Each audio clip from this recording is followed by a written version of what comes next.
Bien, ¿qué tal? Bienvenidos. Hoy día la otra vez vimos las coordenadas horizontales, ubicamos la posición del astro en referencia al horizonte.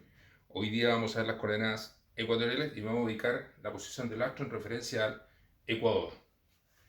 Acá tenemos la esfera celeste. Aquí hay que hacer notar que lo siguiente: tanto ecuador terrestre como polos terrestres en la esfera celeste se proyectan a la misma altura, no hay ninguna diferencia de ángulos, como por ejemplo entre el norte magnético y el norte verdadero. No, acá se proyectan, por lo tanto este rojo que está aquí es el ecuador celeste, polo norte celeste, polo sur celeste, y el círculo que va de polo a polo y que pasa por el astro, ese se llama círculo horario del astro. Círculo horario del astro. Primer concepto de las coordenadas ecuatoriales, que es la ubicación del astro en referencia al ecuador celeste. Eso se llama declinación. Entonces, si uno ve el círculo horario completo, polo norte, astro, polo sur, ese es el círculo horario completo del astro. Por lo tanto, si va del ecuador al astro, es un arco de círculo horario, solamente un tamaño. Va a tener signo norte o sur, de acuerdo al hemisferio en que se encuentre, y de polo a ecuador hay exactamente 90 grados. Por lo tanto, su valor fluctúa entre 0 y 90. Es muy simple. En términos prácticos, es como la latitud del astro. Nosotros tenemos latitud, ¿cierto? Posición nuestra respecto al ecuador, y esta es la posición del astro respecto al ecuador celeste. Ese es el concepto de la declinación, posición del astro en referencia al ecuador. Por eso que con eso partimos las coordenadas ecuatoriales. En este grafiquito que está acá, hay que imaginarse la siguiente situación. Este punto que está acá, al centro, es el polo norte. Por lo tanto, si yo estoy en el polo norte y miro hacia abajo, voy a ver este círculo grande, y ese círculo grande va a ser el ecuador. Por lo tanto, todos estos ángulos que vamos a ver aquí, lo primero que dicen es que se mide sobre el plano del ecuador. Obviamente la longitud estimada, eso no lo voy a definir, porque el meridiano, navegación costera, el meridiano del observador, ahí está la longitud, ahí está el meridiano del observador. Ángulo horario de Greenwich. Si dice Greenwich, es porque su referencia es Greenwich, o sea, se mide desde Greenwich. Ángulo horario. Ustedes en navegación astronómica se van a dar cuenta que todos los ángulos horarios no tienen signo, porque por efectos de rotación de la Tierra, todos los ángulos horarios se miden en sentido oeste o antihorario. Por lo tanto, lo mido de Greenwich en sentido oeste. Es importante que pongan las flechitas oeste y este. Por lo tanto, lo mido de Greenwich en sentido oeste. Y ahí me da la posición del astro. ¿Y por qué se llama ángulo horario de Greenwich? Porque ustedes con el almanaque náutico van a poder hacer un cálculo astronómico en cualquier parte del mundo. Pero no todo el mundo obviamente tiene la misma hora.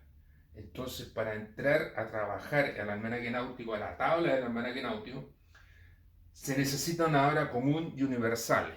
Esa hora común y universal se llama hora media de Greenwich. Entonces, ¿qué es este astro que está ahí? Representa la posición de ese astro a una hora Greenwich determinada, medida desde Greenwich.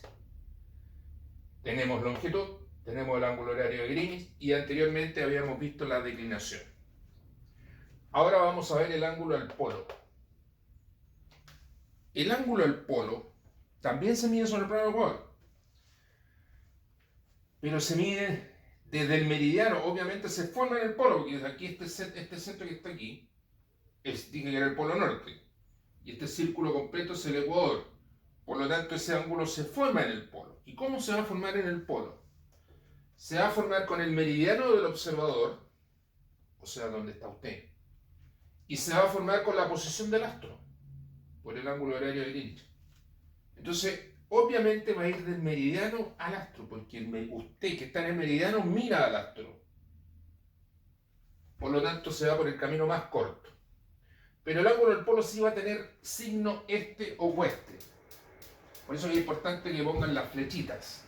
Las flechitas le dan los signos. Y se va del meridiano al astro, va en sentido este. Es del meridiano al astro. Y obviamente es por el camino más corto. Por lo tanto, su valor va a fluctuar entre 0 y 180 grados. Después tenemos el ángulo horario local. Ángulo horario local. Yo les dije, cuando les comenté el ángulo horario de Greenwich, y con todos los ángulos horarios que ustedes se encuentren en navegación astronómica, se dan cuenta que ninguno tiene signo, porque ustedes ya saben, ángulo horario, se mide en sentido opuesto. Por los efectos de rotación de la Tierra, ustedes van a darse cuenta que ningún ángulo horario, o todos los ángulos horarios, mejor dicho, que se usan en navegación astronómica, todos, ninguno tiene signo, porque uno ya sabe que se mide en el sentido opuesto. Por lo tanto, el ángulo horario local lo mide en sentido opuesto. ¿Desde dónde? También desde el meridiano del observador. ¿Hasta dónde? También hasta el astro, pero en sentido opuesto. Por lo tanto, cuando el ángulo del polo tenga signo este, mi ángulo horario local va a ser igual a 360 grados, ¿cierto? Que el círculo completo, menos el ángulo del polo con signo este. Tengo el ángulo del polo con signo este y tengo el ángulo horario local.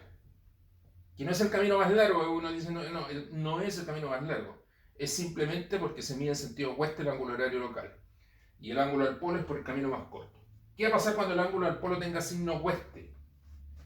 Ambos van a estar medidos en sentido opuesto. Por lo tanto, el ángulo horario local va a ser exactamente igual al ángulo del polo cuando tenga signo opuesto, porque ambos van a estar medidos en sentido opuesto. Entonces, hacemos un resumen. Declinación. La declinación es la posición del astro en referencia al ecuador. Va a tener signo norte-sur de acuerdo al hemisferio en que se encuentra y su valor fluctúa entre 0 y 90 grados. Acá tenemos el círculo del ecuador, ese punto al centro del polo norte. Por lo tanto, todos estos ángulos van a estar medidos sobre el plano del ecuador. Ángulo horario de Greenwich se mide desde Greenwich. Ángulo horario en sentido opuesto. No es otra cosa que la posición del astro a una hora Greenwich determinada. La longitud meridiano del observador se mide sobre el plano del ecuador. Muy simple, si es este hacia el este y si es oeste hacia el oeste. Ángulo del polo va del meridiano del observador, que es la longitud, este rojo, al astro que ya está puesto anteriormente por el ángulo horario de Greenwich corregido por el camino más corto. Y el ángulo del polo sí va a tener signo este o va a tener signo oeste. Va a ir del meridiano al astro. Acuérdense que usted mira al astro. Por lo tanto, es importante que pongan la flechita. Entonces, después tengo el ángulo horario local, que también se mide el meridiano del observador. También se mide hasta el astro. Pero como todos los ángulos horarios, se mide en sentido opuesto. Por lo tanto, el ángulo horario local, cuando el ángulo del polo tenga signo este, va a ser 360 grados menos el ángulo del polo. Y cuando el ángulo del polo tenga signo opuesto, ambos van a ir medidos en sentido opuesto desde el meridiano del observador al astro. Por lo tanto, ambos ángulos van a ser exactamente iguales. Finalmente, hay un concepto que se llama distancia polar, delta P. Si se llama distancia polar es porque sale de un polo. Y polos hay dos, polo norte y polo sur. ¿De qué va a depender? De mi polo elevado del observador. El polo elevado del observador depende de la latitud. Nosotros, por ejemplo, estamos en latitud sur. Por lo tanto, voy a estar en latitud sur, ahí estoy. Por lo tanto, mi polo elevado va a ser el polo sur. Y la distancia polar es del polo elevado al astro. Del polo elevado al observador al astro. Y el astro acá lo tengo en declinación norte. Por lo tanto, mi distancia polar, en este caso, del polo al ecuador es exactamente 90 grados. Para llegar al astro, tengo que sumarle el valor de la declinación. Esa va a ser la distancia polar. Si yo tuviese el astro en el mismo hemisferio donde estoy yo, supongamos por acá, sería los 90 grados menos la declinación. Y son las únicas dos alternativas, no hay más. O es 90 más la declinación, o es 90 menos la declinación. Va a depender de mi posición, que define mi polo elevado, y va a depender de la declinación, que define la posición del astro. Bueno, tenemos las coordenadas horizontales, tenemos las coordenadas ecuatoriales. Vamos a unir ambos coordenadas y vamos a formar lo que se llama el triángulo de posición, y con ello vamos a hacer ejercicios del triángulo de posición, pero de forma gráfica. Vamos a resolver gráficamente el triángulo de posición y vamos a sacar gráficamente 9 valores que son los conceptos con los cuales después vamos a trabajar en los cálculos astronómicos. Damos check. Nos vemos en una próxima oportunidad. Muchas gracias. Chao, chao.